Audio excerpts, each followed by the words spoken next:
Continuing our theme of the O antiphons today, O Rex Gentium, O King of the Nations.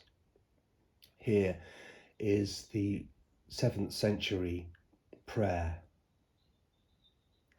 O King of the nations and their desire, the cornerstone making both one, come and save the human race which you fashioned from clay.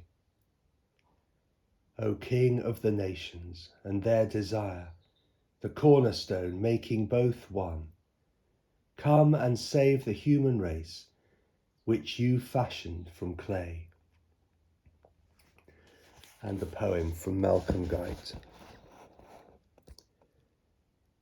O King of our desire whom we despise, King of the nations never on the throne, unfound foundation, cast off cornerstone, rejected joiner, making many one. You have no form or beauty for our eyes, a king who comes to give away his crown, a king within our rags of flesh and bone. We pierce the flesh that pierces our disguise. For we ourselves are found in you alone. Come to us now and find in us your throne. O King, within the child, within the clay. O hidden King, who shapes us in the play of all creation. Shape us for the day your coming kingdom comes into its own.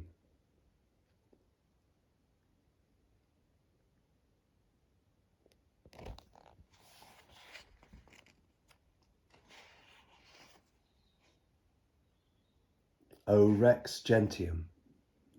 This antiphon calls on Christ as King, yet also calls him the cornerstone, and pictures him getting his hands dirty and shaping us with clay. A wonderfully incongruous combination.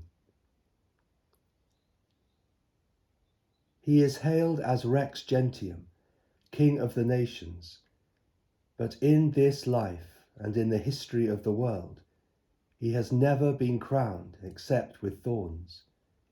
He is a precious cornerstone, a sure foundation, as described in Isaiah. But, as Peter observed when quoting that line of Isaiah in his epistle, the cornerstone has become a stone that makes them stumble and a rock that makes them fall. Jesus would have learned from Joseph in his trade as a carpenter the art of making sure joints and connections, of dovetailing disparate pieces of wood together to make a firm structure, as indeed he does for us in the church. Malcolm Guite goes on to say, I remember coming across a poster outside a church that simply read, Carpenter seeks joiners. But for most people in our culture, he is still a rejected joiner. Indeed, to call the carpenter of Nazareth a king is radically to subvert and reimagine the meaning of kingship.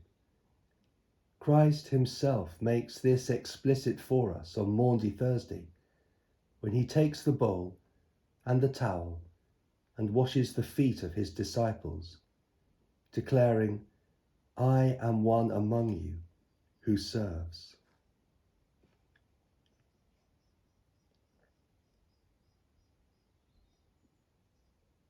The childlike God, the child in the midst to whom the kingdom of heaven belongs, is perhaps there, even in the beginning, in our making. When we in turn are making and shaping ourselves and our world, there within us is also something of this same divine child, and I don't think this making and shaping is over. Advent calls us to look to the fruition of all things, for the coming of the kingdom that is both here and yet to come. It is good to know that not only we ourselves, but our whole world are clay in the potter's hands.